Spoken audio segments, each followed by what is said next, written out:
Hi there! In this video, I will be guiding you on how to set withdrawal whitelist on Kraken. Please listen carefully to each step that I will be explaining because I will describe everything clearly so you can follow along even if your screen looks different. So before starting, you have to make sure that you have the correct plan or version that supports this feature. So first, you will open your Kraken app, and then once you're in, you will of course log in.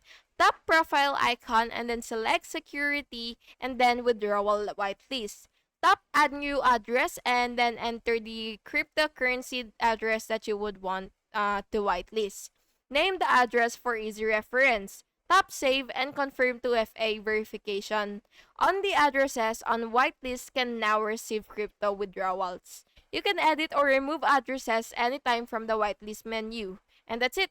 Thank you so much for watching this video, and I really hope it was helpful for you. And if it was, please make sure to like and subscribe for more videos like this. Thank you and have a good day.